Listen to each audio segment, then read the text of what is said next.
Welcome back to the Urban Ranch version 2.0. Today we're going to go up, up, and away, focusing on the roof of this 107-year-old home. As you can imagine, not only does the roof need some TLC, but so do the soffits and gutters on the home. We've partnered with Everlasting Roof to help preserve the structure and replace all of the soffits, gutters, and roof structure on the home. Wes and his team have begun removing all of the old rotted wood and replacing with new. All pieces have been primed and painted prior to bringing on site for installation. They are very particular with ensuring all corners are mitered and fit tightly. We will eventually install a new K-style gutter with new downspouts around the entire home. Interestingly, the home when Crystal and I purchased it had half-round gutters, which were not original to the home, as the home has a crown molding detail under the soffits that would have been complemented by a more traditional K-style gutter eventually. And thus, we will use this style of gutter in keeping kind of with that more contemporary aspect of the home.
With the addition of the new dormer on the north side of the home, the roof of the dormer proved to be a little bit different than most. You see, the pitch of a roof needs to be about 1% or 1/8 inch per foot.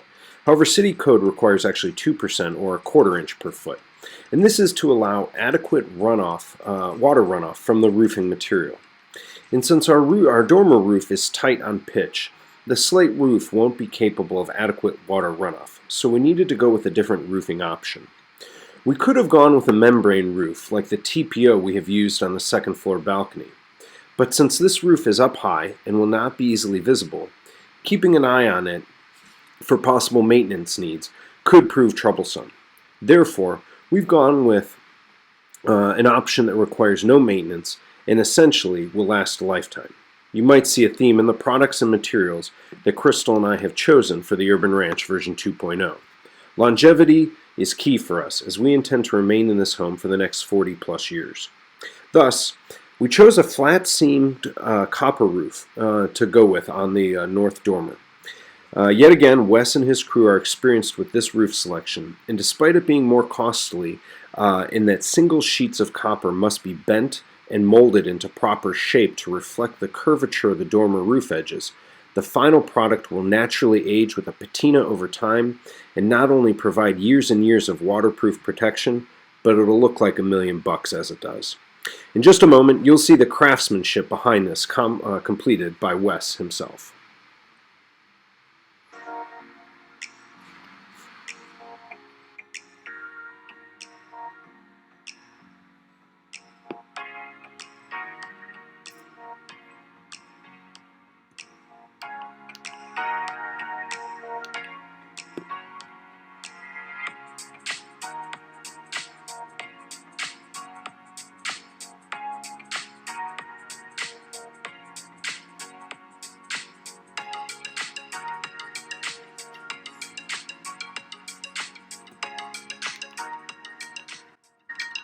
We've received numerous questions from our followers on the project and would like to address one that we recently received from a fan. Here is Dick Dabrowski from Groton, Massachusetts. Dick, go ahead with your question. The other question question is why you've chosen this roofing material. Is it more to, does it cost more to install it than regular slate? So we're back now at the UrbanRanch version 2.0 on the second floor balcony.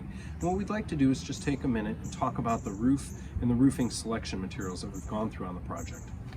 Now, when Crystal and I bought the home 10 years ago, it had an asphalt shingle roof, typical of what folks have on homes nowadays.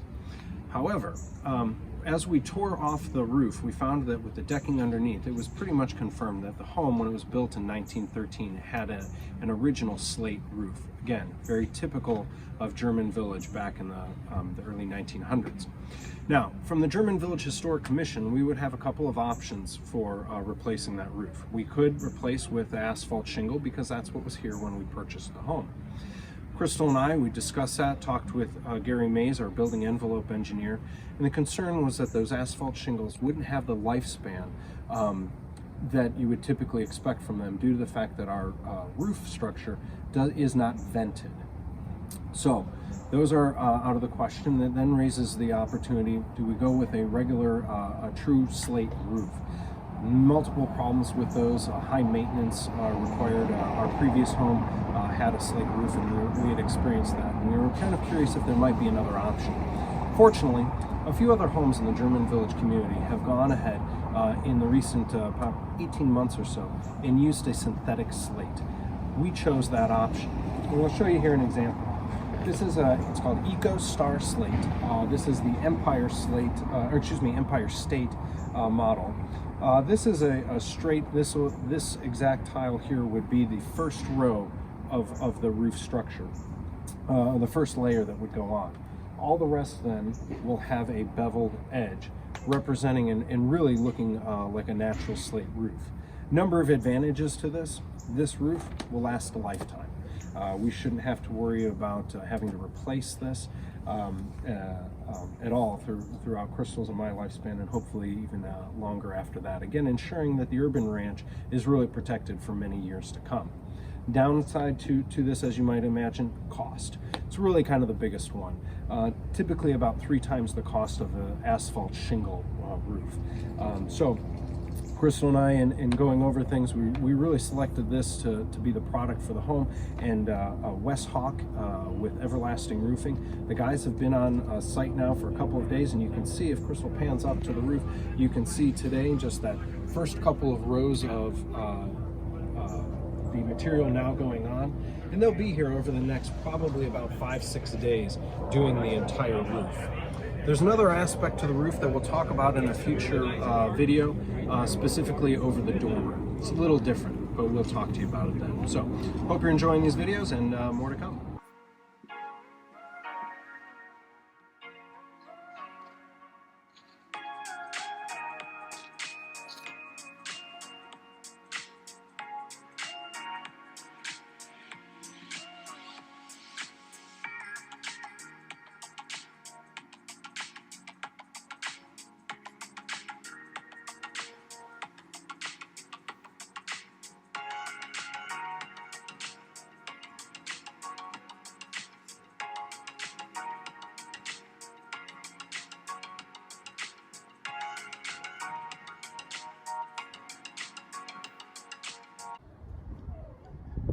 You can see here Wes and the guys at Everlasting Roofing have now gotten the first couple rows of EcoStar Slate down, and they started to do some of the flashing around the chimneys.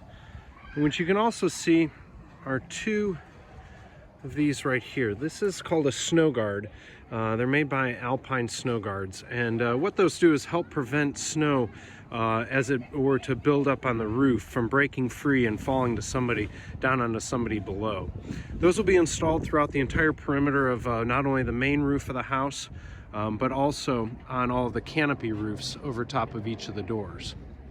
And lastly, you can see the EcoStar Slate, really handy. Those the tiles have actually markings where each nail is supposed to be placed in each of those, and you can see the guys have them stacked up, ready to keep rolling with these. But again, real happy with the way that these first couple of layers have gone down. You can see the first row obviously doubled over as it's supposed to be, with a drip edge below here as well, to allow water to run off and not get onto our brand new fascia for the soffit. So really pleased with this.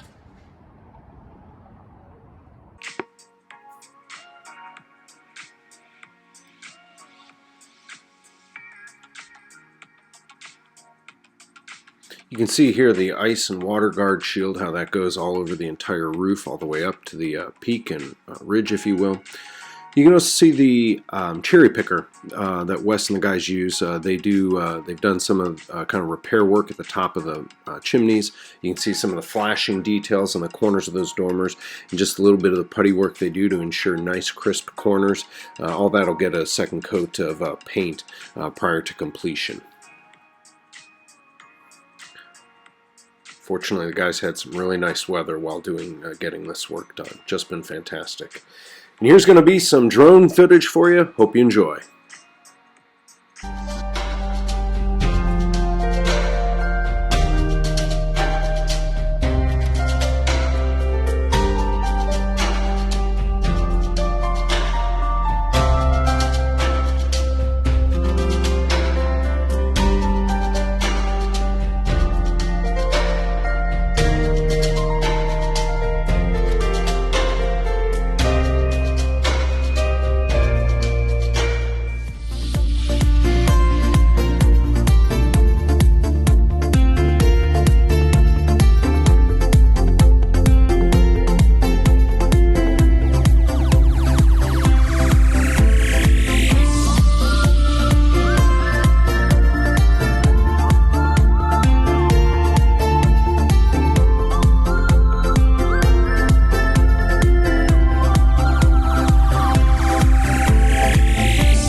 As always, we hope you've enjoyed the progress on the Urban Ranch version 2.0 as much as we are, and stay tuned for more episodes coming to you from German Village, Columbus, Ohio.